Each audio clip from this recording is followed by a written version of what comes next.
So dito natin sisimulan mga idol, merong breaking news na nangyari sa NBA. Anthony Davis at D'Lo na trade sa koponan ng Washington Wizards. Well, maraming nag-react nito, marami din mga bashers na nagsasabi kasi laging injured etong si AT. Alamin natin ang mga detalye, pero bago yan, please don't forget to like and subscribe. Maraming salamat po. So bago po magsimula ang NBA trade ay gumawa na ng ingay, no? Ito nga pong si Anthony Davis. Sa nangyaring report po kasi ay officially iti-trade na siya o na-trade na po siya sa koponan ng Washington Wizards from Dallas Mavericks. So marami nagre-react ngayon kung bakit daw itinrade, no? Ito nga 10 times NBA MVP player.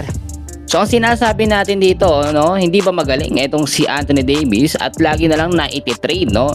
Alam niyo mga kaibigan, isang rason dito ng Dallas Mavericks ay yung pagkalugi nila dito kay AD matapos nilang i-trade, no, itong si Luka Doncic papunta sa Los Angeles Lakers.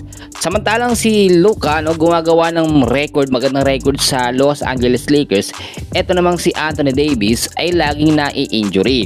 So isang factor na yon kaya siya trinade ng Dallas Mavericks papunta sa ibang koponan, kasi kung sobrang napapakinabangan nila at talagang malaki ang naiaambag nitong si AT sa Dallas Mavericks, hindi yan maiti-trade sa ibang team. At kung titignan nyo sa Washington Wizards, medyo nasa mababang rank yan. Pero kahit ganun pa man mga kaibigan, kapag maganda ang pinakitang performance ni Anthony Davis dito sa Washington Wizards, pwede siyang magtagal dyan. Pero ang mangyayari dito, possible din may mga senaryo na ma-wave, lalo na si D'Lo.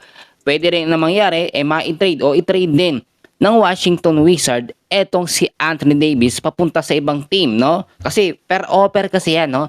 Kapag okay yung offer sa isang team, pag kinagat naman yan ni Davis, no, walang problema doon. Pero ang para sa akin, mas the best na ang gawin ni Anthony Davis ay bumalik na lang sa Los Angeles Lakers, which is doon po siya mas nagagamit, no? Alam nyo, pag isang player talaga napunta sa ibang team, which is wala naman siya doon ka-tandem, no? Hindi lumalabas yung potential niya doon, talagang hindi siya gagaling, no? Nakita naman natin si AD sa Dallas Mavericks, hindi lumabas ang kanyang galing kasi wala yung kanyang mga kadubo, wala yung kanyang mga tunay na kakampi. Para sa akin, the best ba rin kung magkakaroon paulit ng isang trade dito kay Anthony Davis papunta na sa Lakers. Aabangan natin yan. Huwag tayo magsalita ng tapos na itong si Anthony Davis ay stick dito na sa Washington Wizards. Maraming pang mga pangyayari, so kinakailangan lagi tayong maging updated, no?